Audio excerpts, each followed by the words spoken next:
Hi everyone, happy Pride. Aren't we excited about it? Here we are at Socalo and I'm wishing you all happy Pride. Hi, I'm Susan Feniger and I'm sitting at our bar at Socalo Restaurant here in Santa Monica. We opened only about a year ago. So we are excited to be here at Socalo. We know the neighborhood, we know the people that live here. We have, I think, big fans that have followed Mary Sue and I forever. Our very first restaurant was 1981. That was back on Melrose and it was around 9 tables, very small, and we used to cook on hibachi out in the parking lot out back. I think we did it for about a year till the health department came and said, you know, you cannot cook in the parking lot on a hibachi for customers. So we ended up putting a stove inside and that was our city cafe. Then we opened City Restaurant and we turned our little tiny city cafe into Border Grill. Then we opened Border Grill in Santa Monica in 1990. And then we opened a restaurant in downtown LA called Ciudad. And then we turned that into a Border Grill. It's going to be having some other interesting changes coming up, but I'm not going to tell you yet. And then we also opened Border Grill in Las Vegas at Mandalay Bay, and that opened about 20 years ago, along with our Barbecue Mexicana in Vegas. And Barbecue Mexicana is also at the Raiders Stadium and at the Howard Hughes Baseball Stadium in Vegas. And so these are all small little concepts, like we have Border Grill Taqueria at the Rose Bowl, at the Huntington Gardens, and at LAX. Mary Sue is my business partner. We met way back in Chicago working at a restaurant called Le Perroquet. And then I moved out to Los Angeles and started working for Wolfgang Puck, who was the chef at Ma Maison, which was the star-studded restaurant that I couldn't believe all the stars that were coming in. It was a very exciting time. Mary Sue and I have been business partners all these years. We have 6 cookbooks in total. We had a show on Food Network called Two Hot Tamales in Socalo. It's smaller than any of our other restaurants, but we have great outdoor patio space. We have these wonderful garage doors that open up so the bar feels very indoor-outdoor. We have this fabulous full bar where we have an amazing cocktail program, all these really delicious mezcals and tequila. You can come here every day of the week, 7 days a week, breakfast, lunch, and dinner, and be able to park free under the little Gateway Hotel here. You can park free. It's basically a Mexican pub with the California spin. So Mary Sue and I have spent years going back and forth to Mexico with our team, exploring street food all over Mexico, whether it's Tijuana that now has incredible food, or going to Oaxaca or Mexico City, or down into Mérida and Valladolid, into the Yucatan, where we get inspired by food from all over Mexico. And when we open Socalo, all of our wine, all of our mezcals, tequilas, most are from small little interesting craft breweries. I think Socalo is exploring the food that Border Grill was for many, many years, but now it's just a more modern day with the California inspiration because we've got all the farmers markets and everything here in California. And you know, we both have been, I think, very active in our community, involved with the Monterey Bay Aquarium. Mary Sue is on the board of Share Our Strength and the James Beard Foundation. And I'm on the board of the Scleroderma Research Foundation, which I have been on for many, many years, along with Bob Saget. And then, of course, my pride and joy is that I am one of the co-chairs of the Los Angeles LGBT Center, which is the most amazing organization I think that I have ever been involved with. And the work that gets done by the center is so impressive and so inspiring. Just recently, about 2 years now, the Anita Mae Rosenstein campus opened up and we started a culinary program. It's where we take seniors and youth and put them through a training program of 12 weeks. They have a restaurant family, which for those of you in the restaurant business know that restaurants always create these amazing families and support and structure, so it's really wonderful. It's an amazing part for me of what I do every day and to be able to help just a little tiny bit through the work that we do at the center. You know, clearly Pride is such an important time, I think, for our community. My partner, my wife, who we've been together for 25 years. We have only been married for a few, and that's because her 90-year-old mom called and nagged us that we needed to get married, which was hysterical. So we did, with her. Liz Lockman, my partner, who's an amazing filmmaker and writer and director and musician. We went and got married in the judge's courtroom, which was a kid's courtroom, filled with stuffed animals. And so Liz was in heaven. Let's go on in the kitchen and cook a little. Come on. All right. All right, so we're gonna be doing the Vampiro tacos today. So there's lots of elements to it. I'm gonna walk you through some of them, and I'm gonna make some of it so you can see how you could make it at home. The Vampiro tacos are something that a few years ago, actually, in one of our many trips to Tijuana, we ate these Vampiro tacos in all different styles, but basically it's a very interesting street food taco from Mexico. So we're gonna do it with skirt and shrimp mixed together. It's our Vampiro taco that we serve here at Socalo. This is my favorite marinade. This is a great marinade you guys can use for steak, you can use it for fish, you can use it for chicken, you can use it for portobello mushrooms, any vegetable. It's just a wonderful marinade. These are the ingredients. Basically, it's cilantro, a ton of toasted cumin seeds, garlic and chilies, jalapenos or serranos. You can make it mild or spicy, whatever you want. We take the cumin seeds and I'm gonna put them over here where we'll just toast them a little bit on this comal here. It releases the oil so you get all the flavor from the cumin. If you just took cumin from a bottle, it doesn't have as much flavor as when you toast it, so the oil's released. So we're gonna do that because it's gonna go into the blender. In here, we've got garlic. You can see this garlic. Just gonna put some garlic in there. You know, you can measure it, of course. I'm gonna take a little bit of jalapeno pepper, and I'm gonna add the seeds and everything. You know, really where the heat is in chilies are in here, where the seeds and the veins are. That's really where the heat is, but I want the heat in there. So I'm gonna leave all the seeds and everything, just throw it into the blender. I'll maybe give it a rough chop so it'll blend up in there, and then tons of cilantro go in. Stems and everything. You know, there's so much flavor in the stems. You don't want to not put those stems in. So I'm going to do a rough chop of that. That's going to go in this blender. Those cumin seeds, I wish you could smell them because that's where the real flavor is. So the oil comes out. You want to be careful. You don't want to burn those because if you burn it, that really makes it very bitter. So we just want to toast it to release the oil. Then it's gonna go in here. And then oil to puree it.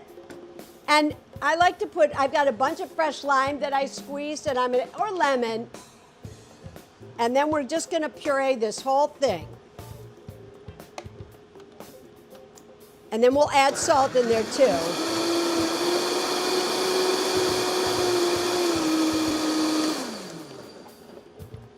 It needs then some salt in there. It's better to not add too much of the liquid. It's better to start with a little bit. This is a rule of thumb for everything. It's better to start with a little bit of liquid than a lot, because like here, if it was I'm gonna see. That is so good. Needs a little more salt. But if I added too much oil and too much lime, then I'd have to go and add more cumin, more garlic. And so whenever you're pureeing anything like a soup, go with less liquid to begin and then add more if you need it. Because it's better to have too little and have it be thick than too thin. Because if you just then have it too thin, you've lost a lot of the flavor. So the other thing I just want to tell you is oftentimes when I'm cooking, I have all my utensils just like this I have them here in some water, so when I need something, like here, I need a spatula, I have it right here waiting for me. So we have that by the side, and other things, you know, just that you guys should think about when you're cooking a lot in the kitchen. I always have salt, like here in a bowl, salt. I have pepper mill. I ground a bunch of fresh pepper this morning, so I've got pepper here. So this is our marinade for the skirt steak, okay?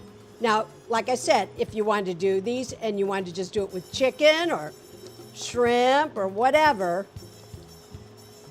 I've cleaned this skirt steak, but I want you to see, the reason I love skirt steak for this, see how well it's marbled, meaning the fat running through there?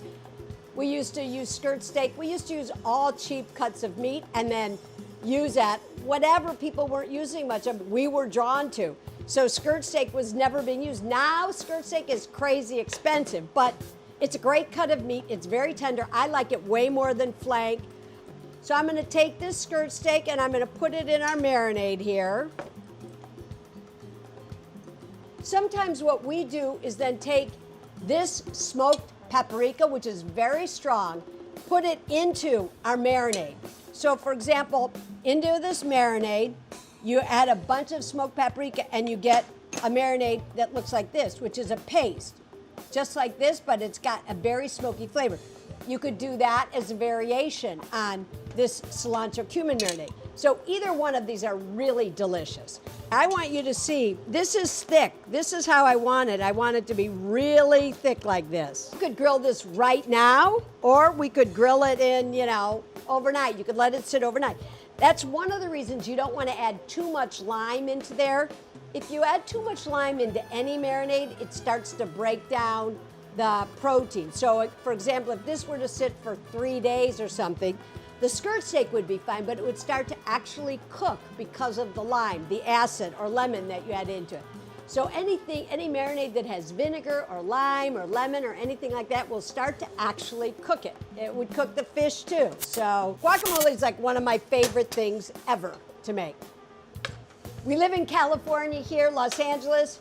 We get avocados from about 45 minutes away, and it's just, they're so wonderful. These are the Hass, actually they're called Hass, but we all think of it as Hass avocados. When you're at the grocery store, you know, they don't really want you to be pushing too hard on these, but you sort of want to push a little bit so you know if they're ripe or ready to eat. If they're hard, that's fine. It'll take 2 days maybe at the most to ripen. I like them to be perfectly ripe. So whenever you're cutting an avocado, you lay your hand on the top flat like this, and then you take your knife and then turn the avocado so it opens up just like that. Now, just so you know, the dark green around the outside, that is where so many of the nutrients are. I mean, avocados are so great for you. Personally, I love it. I would just put a little bit of olive oil, salt, and scoop it and eat it. I also take avocado, take it out, mash it, add a little bit of olive oil, salt, lemon or lime, and goat cheese, and use that as a dip. But today we're making guacamole, okay? So personally, I like to quarter it, and when the avocados are really perfectly ripe, you're gonna see how, when it's perfectly ripe like that, it just peels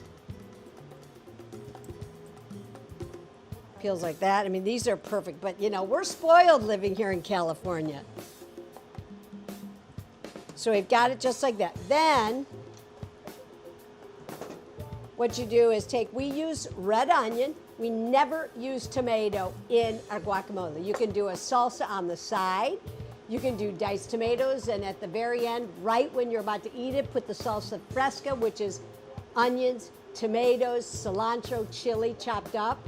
That can just go on the top at the very end, but we never mix tomatoes in it, because if you do, oftentimes what'll happen is the tomatoes leach out all their water, and then your guacamole becomes watery. So all we do is avocados, red onion, cilantro, and a little bit of chili. And you can put as much or as little chili as you want. Now, you can see here, I always have my steel close by, and I always have an apron on where I tie it around the front so I can hold my towel there so if something's burning on the stove, I can grab it. So with my steel, I'm using this all through while I'm chopping at a 15-degree angle so that my knife stays nice and sharp through this whole thing. Now, you don't have to do it fast, just do it slow at the right angle. And I just keep using that all day long. For the onion, I cut it through the core like that. Then I lay it on its flat side. And then all I'm going to do with my fingertips bent under, my thumb behind,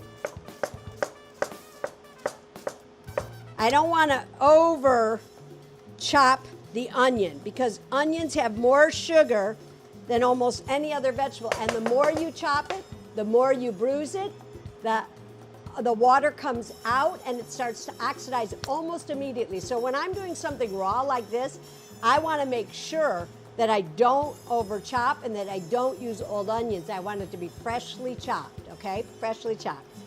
There you got that. With a sharp knife, fingertips bent under, thumb behind. A nice dice, just like that. So I've got my diced onion there. Put that to the side.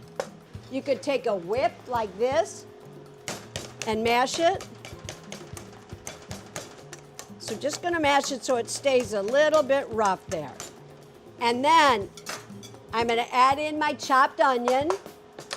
And you can see, I think I want you to see this too, that a lot of times when you're working in a kitchen, you pull the cutting board to the edge of the table, then just pull it, instead of like lifting it and lifting into your bowl, you pull to the edge of the table and you go there. Now I'm gonna take a little bit of cilantro, so I take my whole bunch of cilantro. What I wanna do is I just sort of roll everything up. And then this is why you want a nice sharp knife and you wanna get your cooking skills down. You roll it up like this, and then with your fingertips bent under and your thumb behind, with a rocking motion, that's why you want this shaped knife, which is called a French knife. You do rocking motion, you chop your cilantro, so it's one fine chop there. And then, if you want, I maybe turn the whole thing. I'm gonna do one more chop, but I don't wanna chop it a lot because, again, you'll bruise the cilantro. All the flavor will end up on the board. You know, oftentimes when you guys are chopping at home, everyone's chopping all around, chopping, and the whole board ends up green. Well, that's all the flavor there, so you don't wanna do that. So now, just gonna do one more chop. And then I'm gonna put that into my bowl. And then I'm gonna take a jalapeno pepper. You could take serrano if you wanted it spicier, or if you don't want it spicy, don't put any chili in there. So I take it, I'm gonna quarter this. Now, what you might wanna do is just taste it. That's why I have a partner, so that she can taste it, see if it's spicy. Now, they're not very spicy today, but just so you know, here's how you would take the seeds. Keep your hand flat because you don't want to cut right towards your hand so that you don't cut yourself. Take those seeds out and the veins out. What I'm going to do again, so you can see it's all about learning the skill and keeping your knife sharp. I'm going to cut these into strips. Now, if you have a dull knife, that's when you cut yourself. When the knife's dull, it'll slip, and that is when you cut yourself. So that's why a good sharp knife is important. Then I take all those julienne strips, and now I'm gonna chop them fine. You can see all I did is chop it once, twice. So all the flavor stays in the chili and not on the board. That's why, again, sharp knife, one great knife is all you need. Really, one great knife is all you need. So I'm going to take that chili, put that all in here. And I already added a little bit of salt when I was mashing the avocado. Now it looks like I added a lot of garnish. We'll see, we might need a little bit more avocado. But you know, when we're making guacamole, we want it to be almost like, really almost 50% garnish, maybe 40% garnish, which is the onion, cilantro, and the chili, not just all avocado. Now, I'm gonna add a little bit of fresh lime. I think what you need to do is practice juggling first, like this. And if you can do that, then your lime is ready. Just kidding. Okay, so whenever we're juicing limes or lemons or any citrus, we roll it like this. That breaks the juice pods up. Then cut the lime in half. Whenever you're working with citrus, you want to make sure you wipe your knife blade because the citrus, the acid will start to break down the juice, the knife itself, the steel. So after you do that, clean your knife off. And then, if you don't have a juicer, you take your fork, you put it in there, and turn so you get all the juice out of lime. Sometimes limes are so hard that you can't get the juice out. Now let's see how that tastes now. I wish you guys could taste this. I don't know, maybe I better taste it with a chip just to be sure.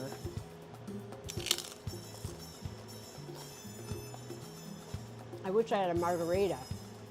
Now we're gonna make the pickled onions, okay? It can be yellow onions, white onions, red onions, whatever. I wanna just cut them nice and thin. Okay, so I've got boiling water here. I'm gonna throw these in just for a minute. Our kitchen team likes to do this a little bit ahead, so I'm just gonna throw it on there for just for a minute. And I'm gonna throw it back on the stove for a second. And it basically opens up the pores of the onion. It opens up the pores, so then when I actually add all the pickling juice to it, it'll absorb into the onion so they get bright red and full of flavor. So, you just see, I'm just gonna pour this. Okay, so these are just blanched onions. You could do all pickled vegetables. Like you could take carrots and, you know, rutabaga and peppers. So you could have all pickled vegetables if you want. We're just doing onions today. So I've got vinegar. And I'm gonna add sugar to that. You know, the recipe, you can see the recipe. Not measuring it that well there. I'm gonna take some cracked black pepper, dried oregano. And when I'm adding dried oregano, lots of times I like to do this with my hands. That brings the oil out of the dried oregano. Garlic, I'm just gonna add in whole garlic and it's gonna cook in that too. And then you can add in whole peppers if you want, and you're just pickling them, or you could do them sliced, but we're just gonna pickle some whole peppers in there. We'll add that in there. And then this is the trick that I want you to see because this is really important. So we're taking beets, right? So I'm gonna take a beet and I'm gonna cut the beet. It's a red beet. Lay it on its flat side, like I said, like that. Put that into this pickling liquid. And you want red because what we want are bright red onions to come out of this. Then I'm gonna add a little bit more water. I'm gonna add some water to it. And we'll just take some of this that we blanched the onions with. We'll add some of this. So you can see already what's happening. It's getting red. So I'm gonna put that back on the stove with these onions that I've blanched in there. So I'm gonna add that back in.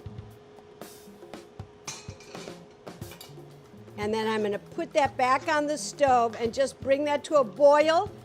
Then I'm gonna let it sit overnight in the refrigerator and then it's gonna get bright red and that's gonna be my garnish that we're gonna be using on top of our Vampiro taco. So I'm gonna put that back on the stove and bring it back to a boil and let it just simmer for a little bit. So now this next salsa is a salsa that I don't know that I think you're gonna make this, but boy, it's so great. So if you're ever here in Santa Monica, you've got to come try this salsa matcha at Socalo. It is so yummy. But I want you to see it. Basically, we use 3 different chilies. We use the arbol chili, we use the guajillo, and we use the chipotle, which is a smoke-dried jalapeno pepper. So, one of my favorite chilies. Basically, this is a salsa that is made from chilies and nuts. And that's about it. Chilies and nuts that are cooked in a little bit of oil with garlic, oregano, vinegar, and salt. And then it gets cooked for about an hour, very, very slowly, and then it goes into the blender. So I want to just show you, in case you were going to tackle this, how you would begin to tackle. You would take the chili, you just open it up, and you're going to take the seeds out. So that's what you would do like with an arbol or with the guajillo. Do that, you cut it. Again, you're taking the seeds out there. It doesn't matter that they're breaking up. Take that out, the seeds out, and then chipotle, the same thing. Take the seeds out. Then what you do is you take those chilies, just chop them up a little bit so they're in pieces. And I've done that here.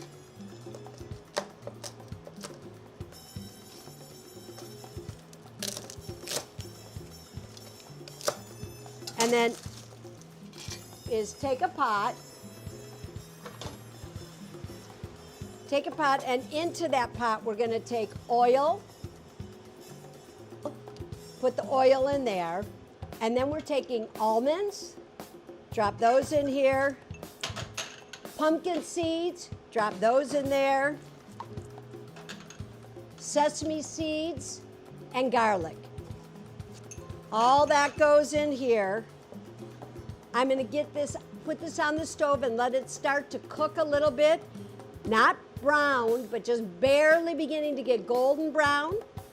And then I'm going to add my chilies in there, dried oregano, vinegar, a little bit of salt, and then we'll throw it in the blender. But honestly, this is like my favorite salsa we have ever made. It's absolutely addictive. It is addictive. So I'm just going to put that on the stove here for a minute, let that start to cook.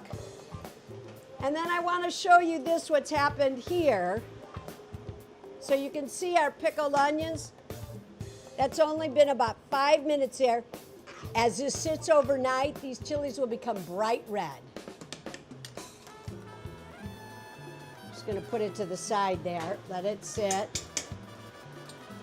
We'll sometimes take these pickled onions, we put them at, like if you make a pot of chili, the pickled onions are a great way to finish it.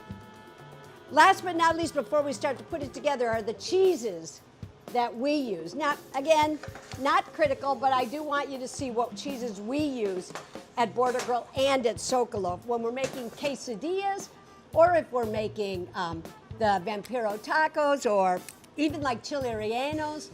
We use these 3 cheeses. This is a Mexican manchego, which is a melting cheese.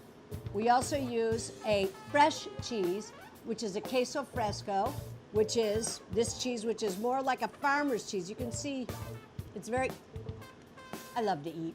And then cotija cheese, which is a dry cheese, a dry salty cheese. These are the 3 cheeses that we grate, which is what this is, and that is what goes onto the tortillas for our Vampiro tacos. So the last thing that we need, and we don't really need to do any preparation for it except just to season it with a little bit of salt and pepper, which are our shrimp. And we'll saute these. Do a little bit of salt, a little bit of black pepper, and that's what's going with the skirt steak. Let's make sure that our matcha isn't burning. It's just getting golden there, so I'm going to add in my chilies, put those back on the stove, and let those cook very slowly. These are the pickled onions that went all night long. You can see what happens to the color because they're so great looking. So I'm gonna head over to the stove. So I get my saute pan on, good and hot. That's gonna be for the shrimp. And then I'm gonna take the skirt steak, and you see all that marinade on there, right? Now it's going onto the fire.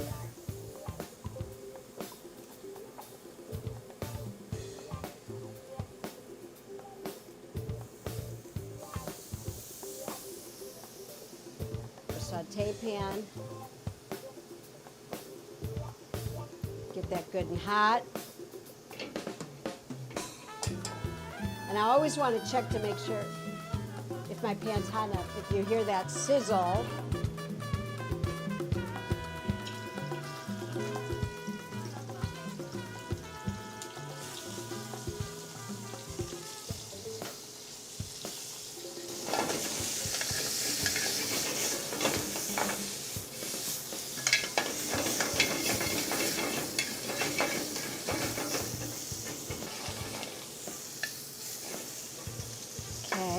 overcook that shrimp.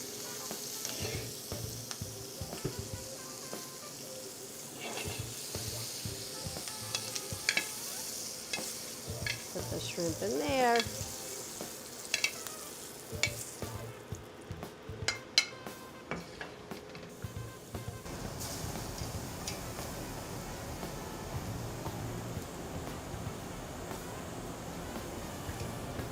So one of the things when you're doing skirt steak, you want to make sure that the grill or the saute pan is really hot so that it cooks it quick, because it's a thin cut of meat. And if the grill is not hot enough, what'll happen, it'll overcook without searing it. See how golden, and you get that really nice sear? That's what we're looking for, better than like on this one. So that's really what we want, is that nice sear. And I don't want to overcook it. Like, you could do this ahead before making your tacos, because we're going to chop this meat up and then finish it on the comal. All right, so we've got our skirt steak. Now, you would want to cut it across the grain. See, like this. And you can see how quick this cooked. And that's like perfectly cooked. I better taste it just to see. So good. Mmm. Okay, so we're cutting it like this. I'm gonna chop it up because it's going on to the tacos, but I'm still cutting it across the grain because I wanna make sure it's really tender.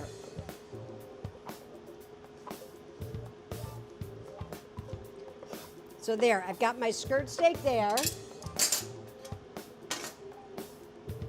Getting it all ready. This is called mise en place, so I want to get it all ready. So then I take my shrimp, and I'm just cutting these up into smaller pieces.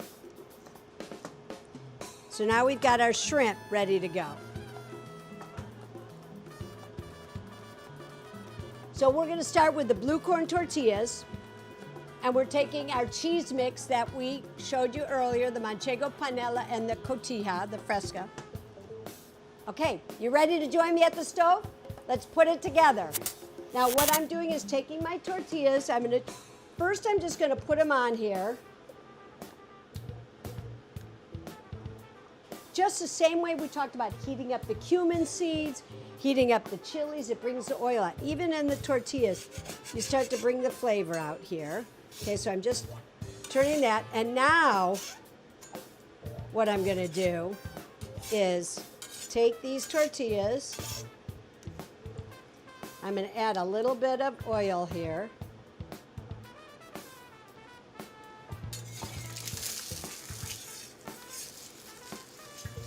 And then I'm gonna take my 3 cheeses, put it directly on the comal or directly on your pan. Then I'm going to take the tortilla and lay it right on top.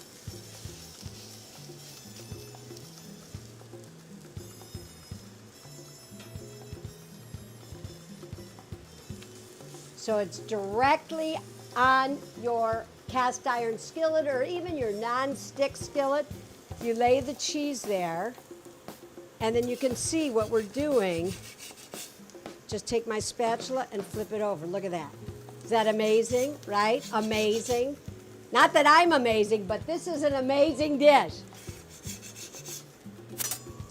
So you've got this ready to go.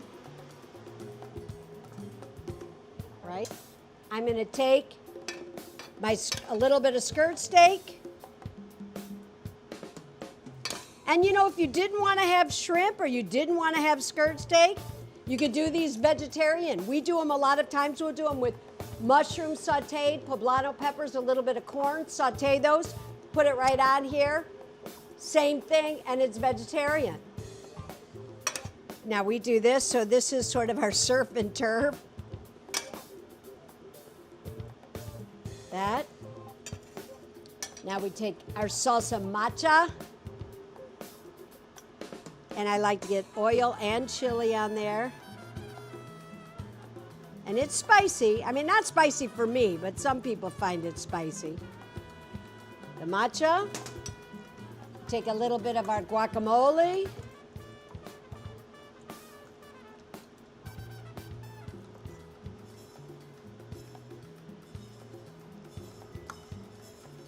And then a little bit of our pickled onions.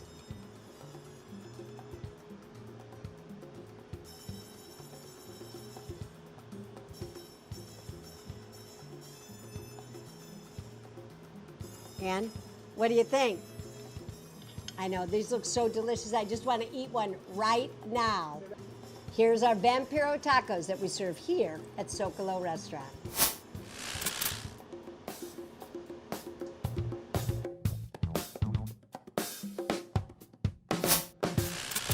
Okay, I've been talking about it in the kitchen. Finally, I've got my margarita. Here's to pride, and come on down to Socalo. See us here in Santa Monica. Have fun.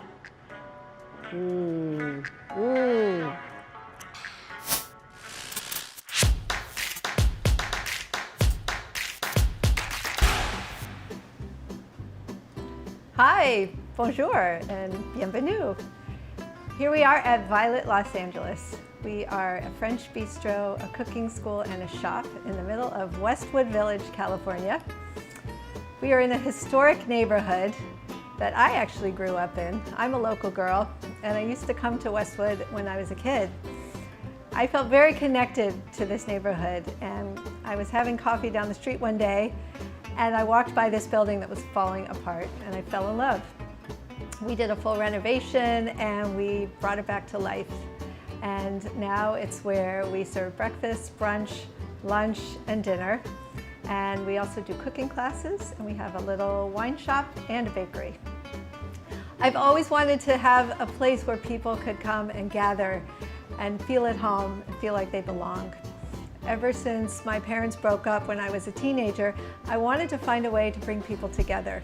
And I spent some time abroad as a student at Berkeley, and I realized food has that power to bring people together. Restaurants have always been my center of gravity, and I wanted to create that right in the heart of Westwood Village. So this is a place where young families can come with their little kids, people of all ages. We're right in the heart of UCLA, a world-class museum called the Hammer, the Geffen Theater. So we're very proud to be here in this historic neighborhood. This used to be a teriyaki restaurant for 40 years, and then for 10 years it sat here falling apart. So when I got here, it needed a lot of love. But we did a renovation with a very talented designer named Wendy Hayworth. And I was going for a very transportive French bistro vibe, mixed with a little West Village. We wanted it to feel approachable and very homey. And I did a lot of trips to the flea market and brought a lot of things from my own home to make it feel homey. I feel like restaurants have become people's second homes, and it's where people gather and do everything that makes us human. They laugh, they cry, they have a great time, and download from the day. I think that's really important for any neighborhood, and that's one thing I wanted to bring to Westwood. When I was a student at UC Berkeley, I spent my junior year abroad. And I remember sitting at a cafe in Paris, and it was bustling, and the neighborhood was coming in and out all day long. And I remember having one of those sparking moments where I realized this is what I want to create back home. I had always loved helping my mom cook in the kitchen. I think that's how so many of us get started cooking. I just gravitated towards the smells in the kitchen. She just made the most delicious spaghetti sauce. And I realized that food has that power to bring people together. I wanted it to feel transportive. I wanted you to feel like maybe you were on your favorite trip to France, or you were somewhere in Europe. I chose the name Violet because to me, violets mean resilience. Violets are the flowers that get trounced on, they get snowed on, and yet when everything else around them is sleeping in the wintertime, they're blooming. I like to tell my staff when the going gets tough, we get blooming. Violets also have a delicious scent, and I love the color. Although in this whole space, the only bit of violet is this bar, which is called Violetta. Our menu is a mix of French bistro and California cuisine. Because we are smack in the middle of beautiful produce, orchards up and down our coast, we try to take advantage of everything we find at the farmer's market. And then we mix in some French bistro. For example, our most popular item is our rotisserie chicken. We have a rotisserie in the back, and we do hundreds of rotisserie chickens. We also do a rotisserie cauliflower, which is delicious. It has a sumac Aleppo rub, and it comes with a vegan lemon aioli that is addictive. We're also famous for our fries, of course. We have a fabulous steak frite. And my favorite is the Violet Plant Burger. We wanted to put together a vegan burger that didn't taste like second best. It's got brown rice and beans, it's super hearty, it's got brie cheese, and it's very popular. So I moved to France to learn how to become a cook. And I went to work at a very well-known French restaurant in a tiny little village outside of Lyon. I ended up being adopted by a French family, and my French mother was named Mizou. Every night she would make dinner for me and her family, and for dessert she would always make a salad. It was very French. It was my favorite salad, and I put it on the menu as an homage to her. It's called the Mizou salad. And all it is a big pile of greens, lots of cheese, pistachios, and a delicious, very simple vinaigrette. We call it Mizou's Simple Salad. I've kept in touch with Mizou over the years. In fact, every year we exchange birthday gifts and holiday gifts. She even came to my wedding many years ago. I'm hoping she'll come back and try her salad. That's my dream. I know she'll make it one of these days. So Los Angeles is a real melting pot, and especially here in Westwood Village. You have all different age groups, demographics, ethnicities. We try to include everyone on the menu at Violet.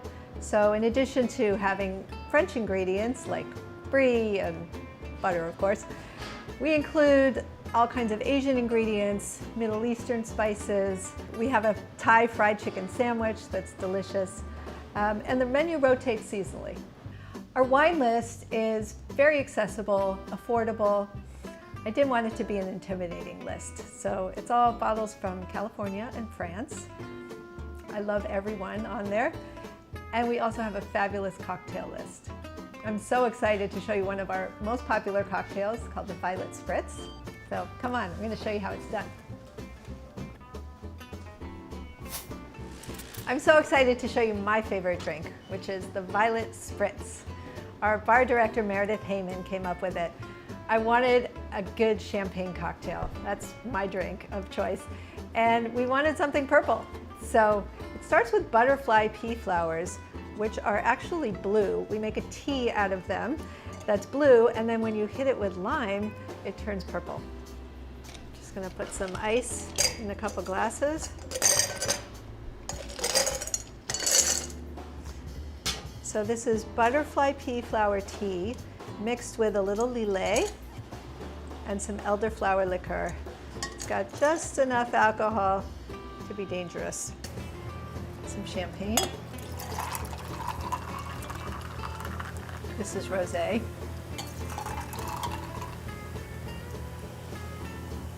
and then some lime. And whenever I'm using lime or lemon, I always like to rim the glass so you get a bit of citrus in each sip. And then I'll make a little garnish with some mint. Stick that in the glass. And voila. Violet spritz. Yum. Salut.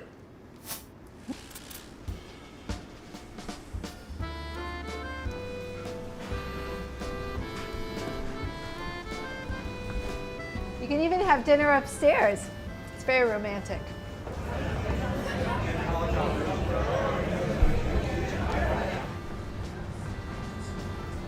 I have a surprise for you. Come on up.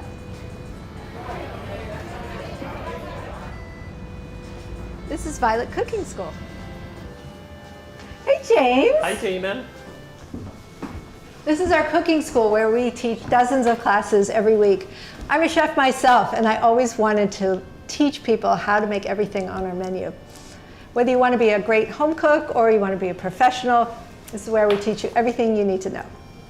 Meet James Purcell. He is our school director and our pastry chef. We call him the sugar whisperer. That's me. James, take it away. Thanks, Dana. Today I'm going to be making a honey and chocolate souffle. Now, souffles can be a little daunting, but I promise you this is going to be very user-friendly. Even you can make it at home. Let's get started. So what I have in front of me is all of my mise en place. I have my egg yolks, my honey, my vanilla, my egg whites, which are at room temperature, which is very, very important for a souffle.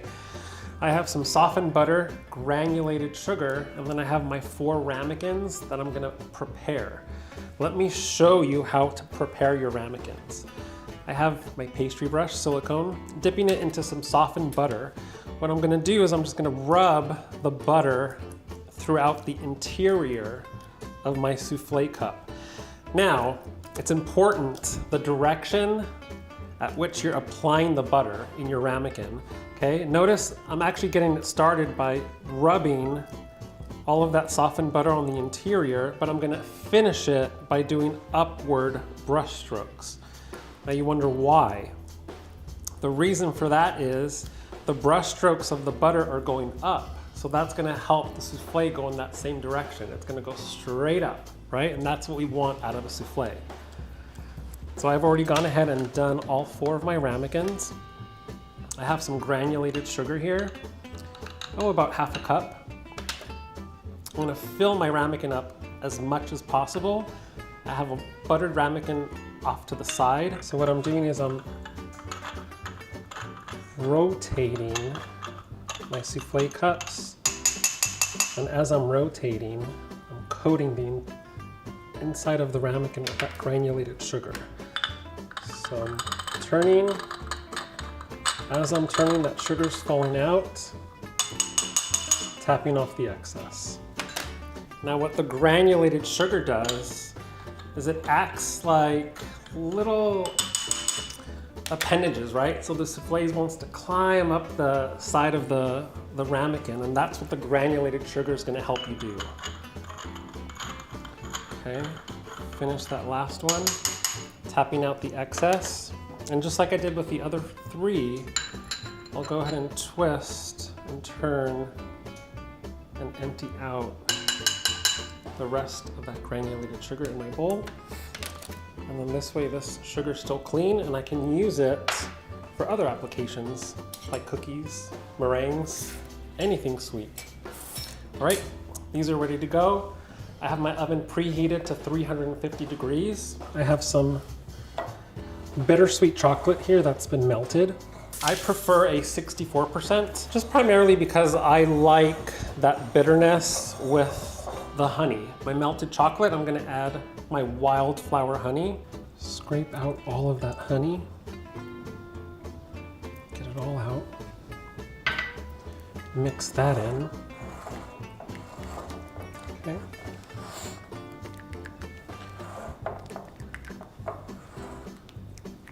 I have my 4 egg yolks that I'll just throw directly into my melted chocolate and honey mixture. You want to temper those yolks into that hot chocolate so they don't scramble on you. Now here, my chocolate isn't too warm, but if your chocolate was just freshly melted, then I would let the chocolate cool slightly before adding your egg yolks into the melted chocolate, because what can happen is that high heat from the chocolate will end up cooking your egg yolks, and that's something you don't want to do. So you can see I have a nice fluid, almost mousse-like consistency. All right, I'm gonna add in my vanilla. Mix that together. Once I have all of these elements combined, I'm gonna set this to the side, and I'm going to whip up my egg whites. I have an old school hand beater here. I'm gonna bring my granulated sugar just a little bit closer, because I'm gonna grab a pinch of that and throw it into our egg whites once they've turned opaque. So I'm gonna turn my machine on, start off slowly, and work your way up to a high speed. And what I'm gonna do is I'm gonna whip those egg whites until they start to get opaque in color. And that extra sugar that I had left behind, I'm actually just gonna throw a pinch in while I'm whipping the egg whites, because what that sugar does is it adds structure and more stability to your egg whites and prevents them from deflating a lot quicker. So you can see my egg whites are starting to get opaque, they're very foamy. So at that point, a nice generous pinch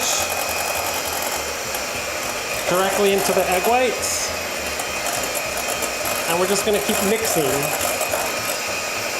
I'm gonna increase my speed. All right, so I like what I see. If I pick it up, see how the tips are holding? They're slightly falling over. That's a medium peak. If it was stiff and it was straight up, then that's called a firm peak. So that's exactly the texture you're going for. Now what I don't like to do is I don't like to tap the beaters on the side of the bowl. I tap them on top of each other. Because what happens is if you're tapping the bowl, you run the risk of deflating all of that air that we've just worked so hard incorporating into the egg whites. You don't want to do that, okay? Be nice to the egg whites. Treat them well. So now what we're gonna do is we're going to fold the egg whites into our chocolate mixture. But before we do that, I'm gonna do what's called a sacrifice. So I'm sacrificing a little bit of the egg whites into that chocolate mixture. And what I'm doing is I'm just getting it started, right? I'm starting to get that texture of the chocolate lighter, okay? Not so dense. It will help when you fold in the remainder of your whipped egg whites. I'll add about half into my bowl.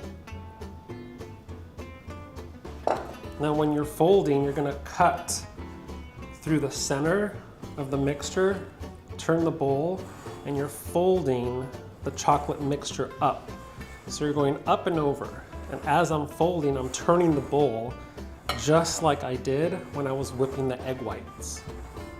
At this point, I'm gonna add the rest of our whipped egg whites or meringue. There's different stages of meringues here. This is what we call a French meringue because it's raw. If you were making an Italian meringue, that would be more of a cooked meringue because you're adding a sugar that's been cooked to softball stage. But that's for another segment. Right, folding in those egg whites. Being very careful to maintain all of that volume. Okay, I don't see any more white streaks. This looks good. Okay, so now what I'm gonna do, I'm going to fill our ramekins. Now normally I like to use a ladle, But I think this time, because it's only making 4 souffles, I'm just gonna be very, very gentle and pour the batter into the souffle mold. Okay, and you wanna fill it to the top, and I'll tell you why. Because you wanna take an offset spatula and you wanna smooth out the top.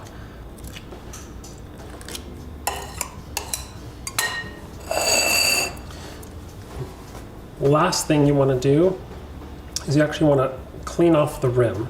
So I'm using my thumb and my first finger, and I'm just running my thumb around the rim, removing some of that granulated sugar so that when these souffles go in the oven, they rise straight up.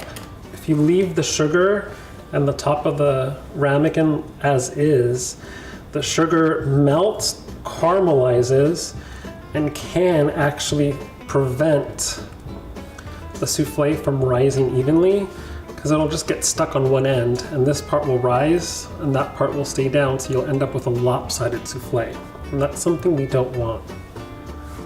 As that souffle comes out of the oven, it goes directly out to the dining room. So these are going to go into the refrigerator. I have some already done, and let me show you what they look like. So these are our chilled souffles. You can see they're not shiny and glossy anymore, and that's primarily because they've been sitting in our cooler for a little bit. These go directly into a preheated 350-degree oven, about 20 minutes.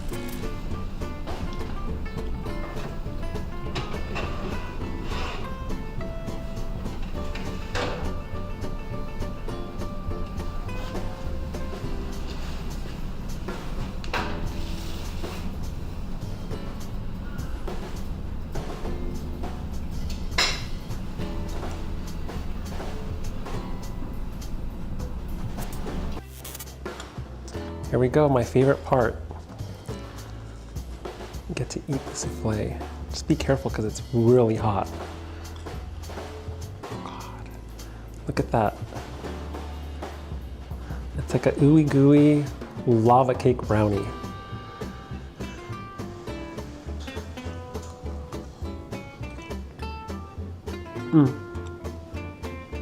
It's rich, delectable.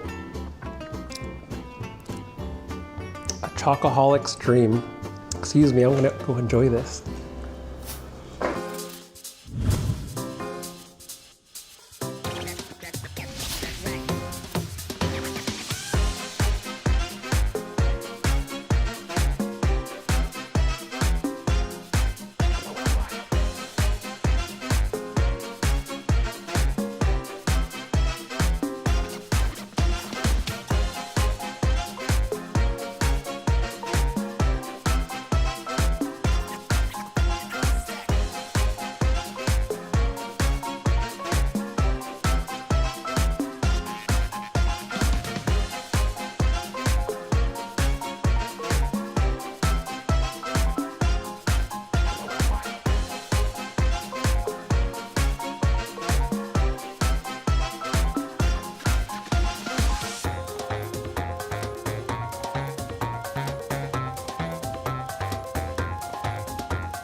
And this is our rainbow exploding cake. It's the best part. It's my favorite part. Here we go. You can already hear the sprinkles falling. It never gets old. It doesn't. And the big reveal.